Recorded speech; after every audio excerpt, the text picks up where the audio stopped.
Dans la famille Les Rêveurs de Génie, je demande Yannick Sediki, le pianiste de jazz.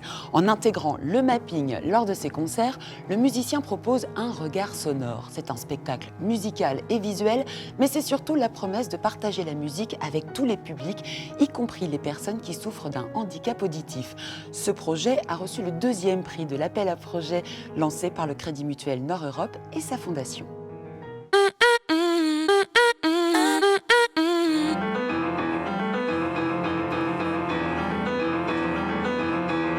Pour transmettre ses émotions, un musicien peut se contenter de jouer. Mais comment faire pour partager sa musique avec des personnes sourdes ou malentendantes ? Voici la réponse du pianiste Yannick Sediki et du collectif de vidéomapping Arkham. J'ai eu envie d'intégrer du mapping car j'ai beaucoup d'images qui me viennent en tête sur mes compositions.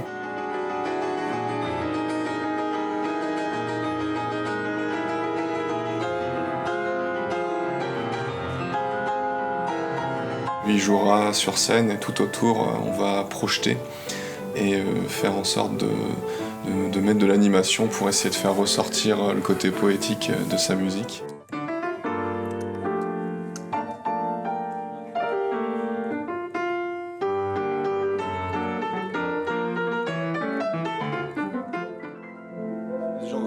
Un dialogue s'est mis en place entre le pianiste et les graphistes afin de créer un mélange d'images réelles et virtuelles qui racontent les histoires portées par la musique. Je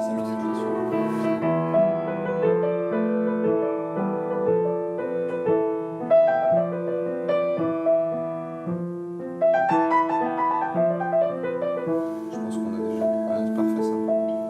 Là, si tu peux nous regarder, c'est nickel.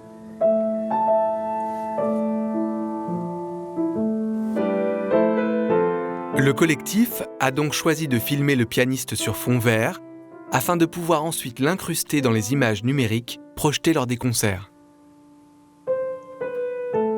Il y aura une structure métallique avec un fond blanc et des vidéoprojecteurs qui vont du coup projeter toutes les animations qu'on aura fait en amont.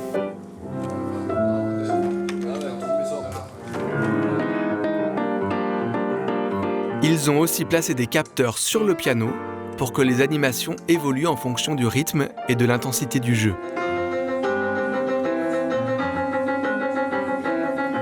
Prochaine étape, offrir 10 concerts sonores et visuels où tous les spectateurs, qu'ils entendent ou pas, pourront ressentir en direct les émotions du pianiste.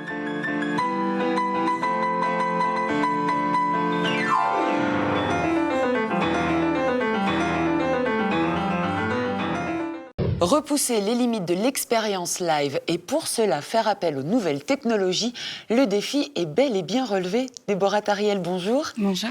Vous êtes vidéaste, chargée de production pour Un Regard Sonore. Vous participez à ce projet depuis ses débuts ? Quasiment. Je suis arrivée assez vite, au début plutôt en tant que consultante, on va dire, parce que je connais assez bien l'univers sonore de Yannick Sediki, puisqu'on a déjà travaillé ensemble. Et comme je travaille dans l'image, il m'avait demandé un petit peu de venir donner un avis sur ce lien entre musique et image. Et aujourd'hui, du coup, je m'occupe de ce qui est production et diffusion. Parlons de Yannick Sediki, parce que son idée qui était de mettre en image tout ce qu'il avait imaginé pendant qu'il jouait, est-ce qu'il vous a fait des demandes particulières qui semblaient infaisables ou finalement tout est possible ? Il avait des demandes, mais plutôt en termes d'univers, de thématiques. Lui, il a vraiment, c'est quelqu'un qui s'interroge beaucoup sur le monde qui l'entoure et il essaie de faire transparaître en fait ses questionnements dans sa musique, notamment le rapport aux autres, aux nouvelles technologies.